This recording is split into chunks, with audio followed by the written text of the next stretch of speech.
So it seems like Elon's over the target, right? So if they're going after Doge, if they're trying in multiple courthouses, they're trying to eliminate Doge. What a great endorsement of the work that Doge is doing. Will it succeed? No, it will not ultimately succeed, because the president of the United States not only has the constitutional power under Article 2 of the Constitution, he has the constitutional duty under Article 2 of the Constitution to take care that our laws are faithfully executed. And that includes making sure that we do not have waste, fraud, and abuse. And what Elon Musk is doing with Doge is he's trying to root out that waste, fraud, and abuse for President Trump. So President Trump fulfills his constitutional duty. Elon Musk and Doge are White House officials. They work for the White House chief of staff, who works for the president of the United States. Everything they are doing is perfectly legal. And it's also, again, their constitutional duty to root out waste, fraud, and abuse. And when you have activist judges telling the president of the United States, his White House staff, including Elon Musk, and even his Treasury Secretary, that they cannot look at Treasury payments, money going out from the federal Treasury to who the hell knows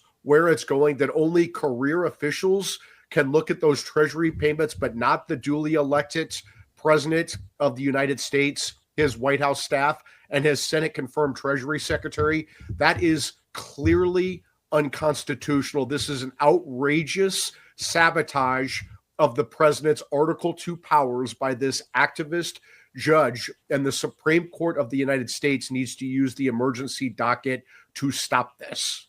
It does seem like there is a confirmation here that the deep state is real and feels incredibly threatened right now. Is that the same takeaway that you have, Mike? Yeah, the same people who pretend that the deep state is a conspiracy theory have certainly taken off their masks since President Trump was elected to office, because they really think that career officials in the Treasury Department do not have to tell their bosses, like the Treasury Secretary, or White House staff like Elon Musk, or the President of the United States, where they're sending U.S. taxpayer money, right? That's a big problem. You have USAID foreign service officers who think that they don't report to the President of the United States, and then you have a federal judge, this Carl Nichols, who was even appointed by Trump the first time, who thinks he can tell the President of the United States, you can't bring home foreign service officers serving abroad within 30 days because Carl Nichols has decided that that's too soon, and the commander-in-chief's decision doesn't matter, according to this activist judge, Carl Nichols. Maybe Carl Nichols has a conflict of interest that we need to explore at a later time. I mean, this is an outrageous abuse by these activist judges. This is not the president trying to steal legislative power from Congress. This is not the president trying to steal judicial power from the federal judiciary. These are activist judges who are stealing the president's core Article 2 executive power. The executive power belongs to the president and the president alone, and not to career, unelected, unaccountable bureaucrats who work for him. It does seem like, especially the Rhode Island case, and I don't know the name of the exact judge, I'm sure you do. There's this judge in Rhode Island whose wife works for USAID, and he's on the dole, he's getting paid, and he made this ruling that Trump needs to come to him and report all of his government expenditures to this judge. Donald Trump, elected by 77 million Americans, needs to grovel to some guy in some backwater in Rhode Island who lives in a trailer, and Trump needs to beg him for the ability to be president. This is like what we fought a Revolutionary War against, right? It is clearly this doesn't function. Clearly, this is not a functioning republic. I would say this: Rhode Island Judge John McConnell is Senator Sheldon Whitehouse's buddy. This McConnell donated $500,000 to Democrats, and then he got his appointment after that from Obama in Sheldon Whitehouse, and he has been a left-wing activist on the federal bench since he got there. Now, I don't think his wife works for USAID. That's a different judge. The problem is that this is a judge who has taken off his judicial robe, climbed into the political arena, and has begun to throw political punches. And I would say to these judges who do that, expect to get counterpunched politically by the Article 3 project. We are going to name and shame you when you climb into the political arena, when you try to sabotage the president of the United States. Look, President Trump ran on the fact that he's going to hire Elon Musk, set up Doge, and lay waste to waste, fraud, and abuse in the executive branch. And the American people liked what they heard because they elected President Trump on November 5th with an overwhelming mandate, 312 electoral votes, all 7 swing states. Republicans kept the House, and Republicans won the Senate because of President Trump and his policy agenda. And so these resistants understand they can't stop him in the House, they can't stop him in the Senate, so they're getting desperate, and they're using their activist judges, mostly Democrats, but even a Republican, maybe with a conflict of interest, who are trying to stop the president from using his core Article 2 executive powers, like firing executive branch officials, like we saw with Dellinger, recalling foreign service officers within 30 days at USAID that Carl Nichols inexplicably stopped, unless you understand there's a potential conflict of interest.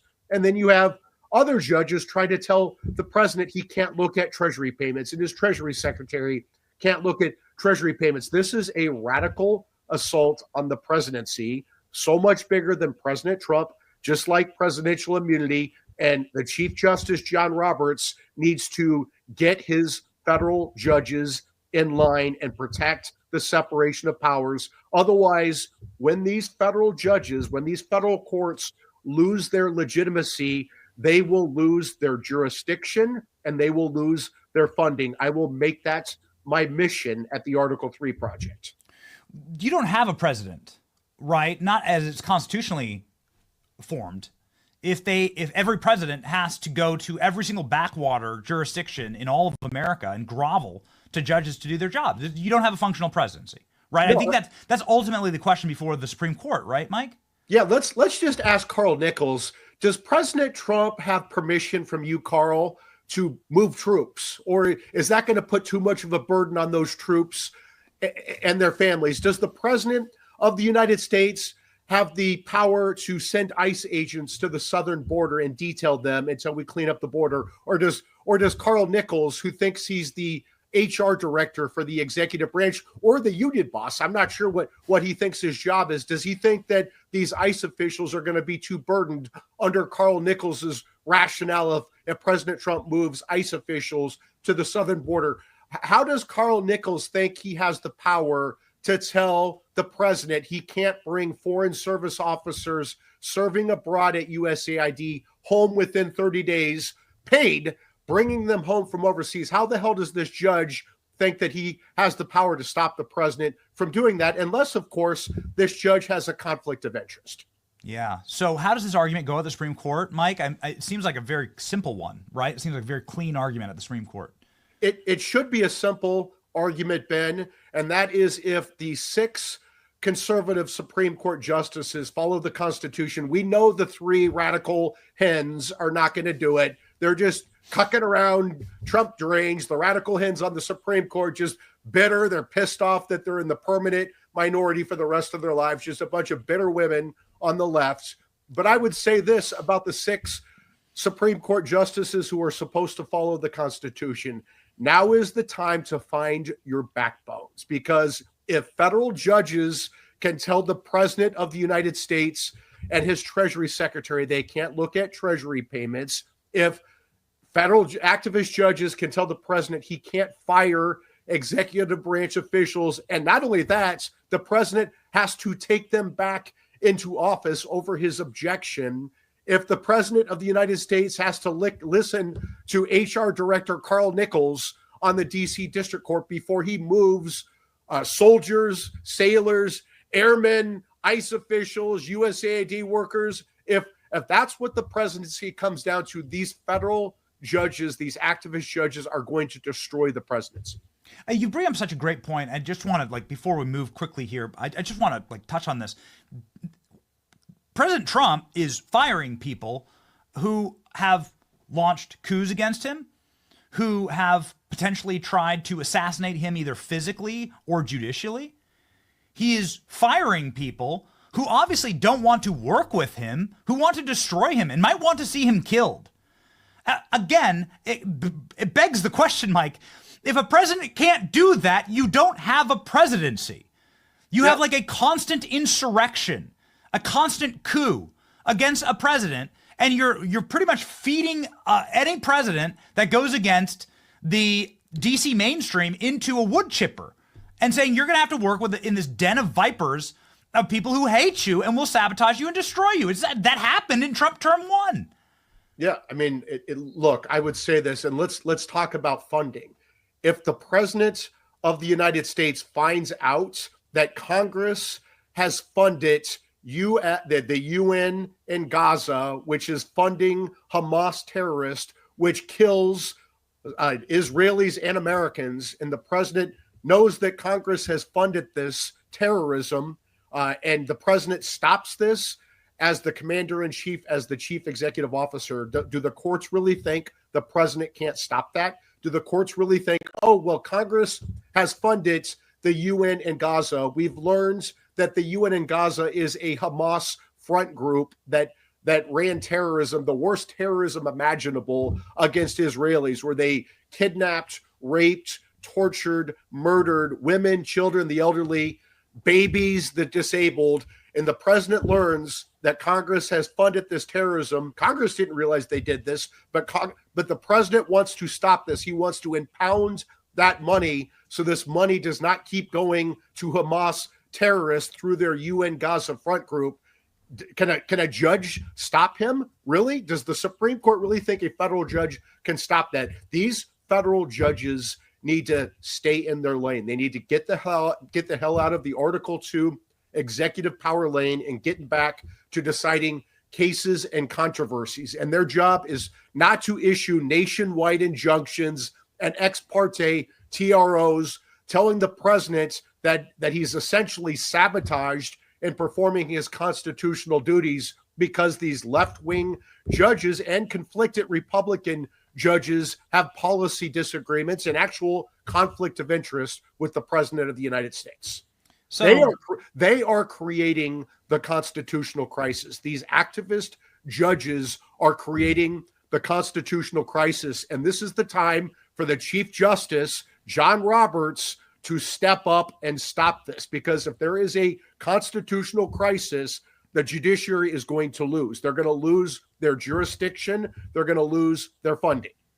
So speaking of losing funding and jurisdiction, in the Southern District of New York, there was a mass shrieking. I don't know what else to call it, like the no meme, right? Where the lib screams no. Like that happened last Friday when there was when the DOJ ordered the dropping of the case against Eric Adams. And you have an op-ed in Fox News this morning. Trump DOJ brings down a sovereign district of New York.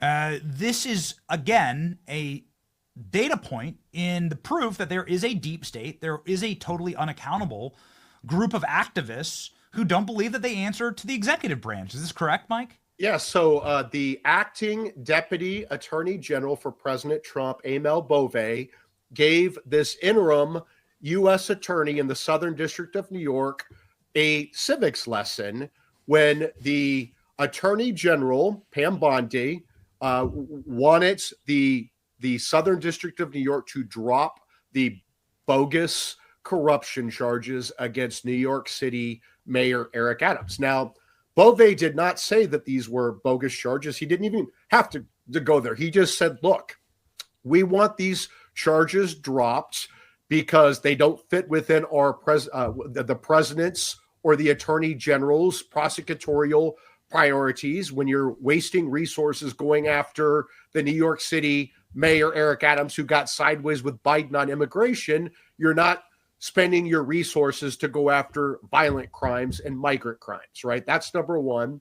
And number two, the president and the attorney general determines that they wanted New York City Eric Adams to stay in place because he's actually cooperating with the president and the attorney general and DHS and getting these illegal immigrants the hell out of our country, which is like what 75% of Americans want. And so you have this pencil neck interim acting U.S. attorney in the Southern District of New York, this very well-credentialed former Supreme Court clerk, Ivy League freaking nerd who thinks it's her job to tell the president and the attorney general and the deputy attorney general, no, I disagree with you on that. Well, too bad, right? No one elected you. You don't make these decisions, sweetheart. And so that's why you lost your job, as you should have. And they tried to throw out their conservative legal credential. And I would say this to these conservative FedSoc cucks. You're going to get a civics lessons here, right? Federal prosecutors work for the deputy attorney general, who works for the attorney general, who works for the president of the United States. And if you think that you work for the sovereign District of New York, you are a problem. You are very dangerous in our constitutional order. You think you are an unelected, unaccountable official in the Southern District of New York, and you don't report to the political leadership of the Justice Department, and who doesn't report to the President of the United States, who is not elected by the American people. I would say to these sanctimonious career prosecutors, go to hell, go find another job. It's amazing how they finally speaking of finding backbones, Mike. The abject torturing of America's leading and then victorious political candidate, his family, everybody who ever said anything nice about him, the torturing of his supporters, at least 2,500 of which were facing or did hard time in federal prison, and you didn't see a single resignation. It's amazing. I was reading through your op-ed this morning. I'm sitting there screaming in the car. Not a single Fed objected to what they did to the J6ers. Not one. You didn't see a single Fed walk off the job before the Mar-a-Lago raid, or before like the angry librarian, Narwhal raid. You didn't see any of it. Not once. There was not a single protest point. Nothing. Yeah. Nothing. They loved it. They all went along. Where was Danielle Sassoon, or whatever the hell her name is, nobody until a week ago? Now she's the hero of the left. Lady. She's the FedSoc cuck, useful idiot of the left, because she was the principled warrior who stopped the president and the attorney general from dropping bogus charges against the New York City mayor, Eric Adams, because Adams dared to oppose Joe Biden when Joe Biden was overloading New York with a bunch of illegal immigrants who were committing crimes. The mayor was doing his damn job. Biden indicted him for that. Yeah. None of these people said anything. So I say, out with them. Like, out. We'll get Kash Patel confirmed this week, and out with it. Like, just be done. If this is your line, if you had nothing to say over the last 4 years when you thought Democrats would have a permanent majority and permanent power, and you were dutifully sucking their toes and licking their boots and torturing members of President Trump's administration, himself, his family, and his supporters, then I have no F's to give when you're sitting here bitching and crying. Okay, Kash Patel confirmation real quickly, Mike. We're going to get Kash this week, yes? Kash is coming probably on Thursday. Remember, Ben, when President Trump nominated Kash, all the very smart people said that Kash Patel's nomination was dead on arrival. And then the Article 3 Project teamed up with your show and other shows, and we got people to light up the Senate, and they went from dead on arrival to about 3 days later, make it stop. When can he start? So let's finish the job. Go to article3project.org, article number 3project.org. Take action. We've had 6 nominees we've been trying to get across the finish line. We have 5 of them across the finish line. The last one right now is Kash Patel. Top left corner there, you see that handsome man who's going to be our next FBI director, Kash Patel. He is going to be a warrior. He's going to clean up that dumpster fire of the FBI. He's going to take out the politicized and weaponized garbage out of the FBI and focus the FBI on real crimes that affect real Americans, like violent crimes and migrant crimes.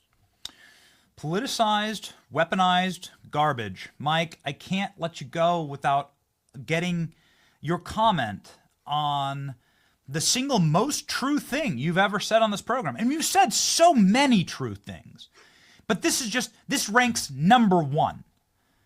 You told us months before it happened that Letitia James's fat ass would be going to prison. And you caught some hell for that.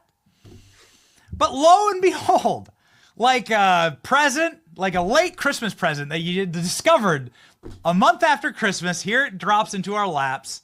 On Friday, the DOJ announces lawsuit against Letitia James, of all people, for harboring migrants and dangerous criminals and terrorizing Americans against federal law.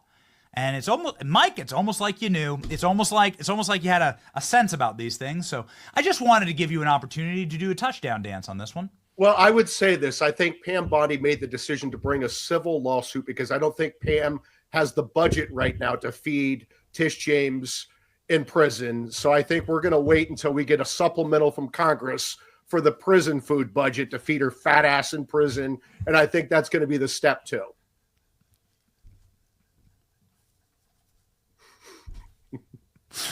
Media matters. They are going to be all over this. Blaring headlines. Mike Davis and Ben Johnson cause controversy again. But, love you, Big Tish. Oh, man. Mike, I love that you make it impossible for us to ever travel to New York. I really do. I don't miss it. I don't want to go to New York. And I'm very glad that the list is just checked off, okay? That we're actually not allowed to travel to New York based on your comments on our show that are 100% accurate. And we freaking love you, Mike. Everybody go follow Mike, obviously. Hundreds of thousands of people already do. Mike on his way to 500,000 subs. 370,000 Americans follow him and also support the Article 3 project. You can find it right there. And put up that scorecard one more time. Look at Mike's work. He's just absolutely freaking got him. He's gotten all the nominees across the finish line, and the last one is this week. There it is. What a scalp wall there, Mike.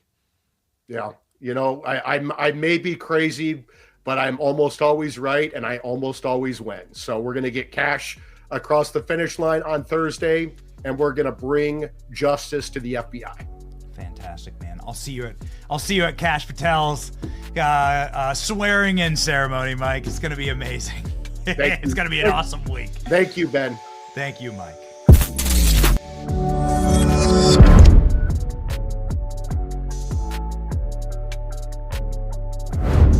The View couldn't have ended without the ladies taking a swipe at Elon Musk for 2 weeks. We heard this idea that they spent $50 million on condoms. In Gaza, it's not even Gaza in the Middle Police, it's Gaza in Mosbeak. They didn't even know that, and the number was wrong too. And then he goes on, Elon Musk goes on say, well, I made a mistake. Meanwhile, you perpetuated the life of the past few weeks, just like they did about these Haitians eating cats and dogs. Lies, and more lies, and then it goes out there for those of you trying to keep up with the circus. Here's the backstory. In an effort to restrict foreign funding, Elon Musk told reporters that USAID had sent $50 million worth of condoms to Gaza, but hold on, apparently it wasn't that Gaza in the Middle East, but Gaza in Mozambique. Classic mix-up. Right now the real issue here isn't where the condoms ended up, it's the absurd amount of taxpayer money spent on them. But leave it to Joy Bear to completely miss the point. Instead of questioning why the US is spending millions on contraceptives in a foreign country, she went full detective mode.